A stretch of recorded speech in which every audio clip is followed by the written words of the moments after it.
I had a question because we were looking at this, the FTX stuff. We were talking a little bit about it yesterday. And it's really weird how it's being presented in the press. The people who are mad at Elon Musk for playing around and spending his own money are entirely not mad and not even concerned about the Sam Bankman-Fried playing with everybody else's money, which is interesting. This is the FTX. That's the exchange. You've seen this in the headlines. Right now, it's not behind a firewall, but there's a piece on chapter and verse about this. It's written by one of our new contributors, Lorraine.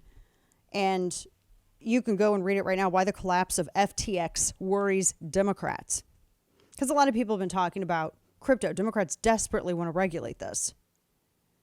And yeah, there's a lot of scammy stuff out there, but some things, go bust, some things don't. I kind of like the idea of trusting people's common sense more than I do government regulation, because government regulation turns everything to,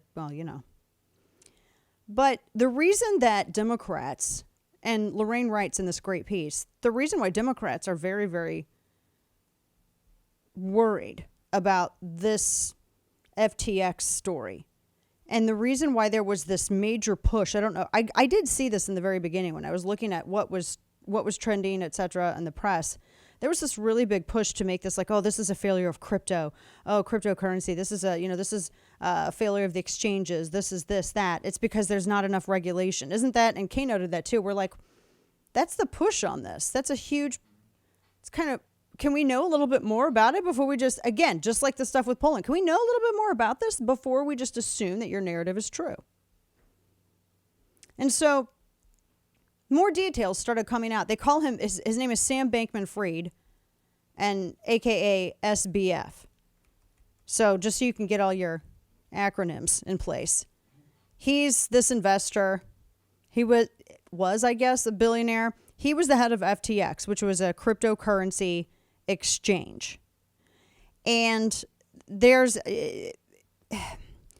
essentially, he created this exchange, and they used apparently money with this group that he set up, this company that he set up, Alameda Research. And I think, what is it? Isn't the girlfriend, the Lord of the Rings loving girlfriend, the CEO? Or no, the Harry Potter loving girlfriend is the CEO. It's like a nerd's dream come true, right? They get together and they create Alameda Research. He creates this exchange. Alameda apparently had provided the majority of the liquidity. And he was funding these charities, and he started to become very well known. But here's where it gets really interesting. Because while he was being feted for the charities that and the Ukrainian crypto exchanges, he was donating all these causes. And he was being feted for the charitable donations. But what kind of went under the radar was how much money he was spending on Democrats.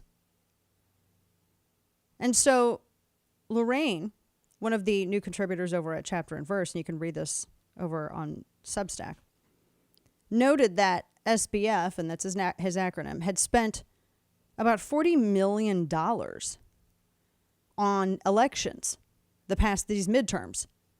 Over 90% of that money went to Democrats. How much do you think that he gave Biden's campaign? It was over $5 million. More than 10% then. Oh, dang. Yeah. Over $5 million. He went to the White House. He spoke with Biden's top aides. He was funding all these other Democrat lawmakers. And you could say, well, he's just playing the game. He's, because Trump donated to Democrats. Trump would donate like a pittance to Democrats in New York when he was trying to get developments going. He wasn't giving people $5 million in one election. It's not how that was working. He didn't donate $5 million to one dude. I mean, you're talking, pennies to dollars here. It's a huge difference. No, it wasn't just to curry favor. He shares their ideology. And he only donated to a couple of the Republicans, Lori notes, on the Senate Agricultural Committee. He was trying to get some regulations passed.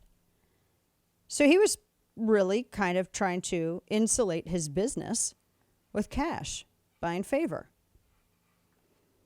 But then it all fell apart. A whistleblower leaked these documents to CoinDesk, which is it's like a trade source, trade news for the crypto market. And it showed that they were leaning towards insolvency. And they had covered the bets of Alameda Research, and they ended up lost a shirt. All kinds of, the exchange had been hacked, all kinds of stuff. There's all kinds of things coming out about this. And then everybody began questioning FTX. And then everyone was like, okay, well, what about all the donations to that Ukrainian aid exchange? Remember, I mentioned that earlier. People were saying, well, it's a money laundering scheme, because that ended up dumping money into Democrat groups to get Democrats reelected. And they were saying, no, Ukraine did not put any money into the exchange. It's not what happens, etc. So they're being investigated for this. There hasn't been a lot of discussion about it in the press. But what gets me is that you have everybody from Janet Yellen to, everybody. Janet Yellen made a remark on this the other day. What was she saying? Something to the effect of, this all needs to be regulated. She was trying to use it as another example as to why this should be regulated. We need to be involved in this. There needs to be, but that's not what this was. Ah, man. But they go after Elon Musk.